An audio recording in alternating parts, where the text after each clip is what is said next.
সালামু আলাইকুম সম্মানিত বন্ধুগণ, 2 দিন সুনামগঞ্জের ট্যুর শেষ করে আজ রাত 9:30টার গাড়িতে ঢাকার উদ্দেশ্যে রওনা দিচ্ছি। হোটেল থেকে চেক আউটের সময় হোটেলে কিছু অংশ ভিডিও করলাম এবং বন্ধুবান্ধবরা আমরা যেভাবে বাইর হইলাম তার কিছু অংশ ভিডিও করলাম এবং আপনাদের সামনে উপস্থাপন করলাম। যদি আপনাদের ভিডিওটি ভালো লাগে অবশ্যই শেয়ার করবেন এবং চ্যানেলটি সাবস্ক্রাইব করে দিবেন। আর ভাই হ্যাঁ, সুনামগঞ্জ টাঙ্গুয়ার হাওর এমন একটি জায়গা যেখানে আসলে বর্ষার সময় আপনার মন ভরে যাবে।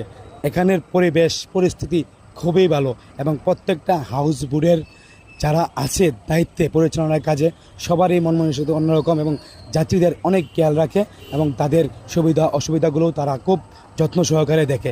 এটাই আসলে ব্যবসার মূল নীতি। তারা খুব ভালোভাবে সবার সাথে ভালো ব্যবহার করে, কোনো খারাপ ব্যবহার সাধারণত খুব কমই করে। আর কপাল গুণে এমনও আছে কিছু কিছু হাউস বোটের যারা কর্মস্থলে এবং যারা দায়িত্বে আছেন তারা না পারতে যেভাবেই হোক মানুষের সাথে একটু খারাপ ব্যবহার করে ফেলেন, কিন্তু তারপরেও সব মিলিয়ে তারপরে সব ভালো।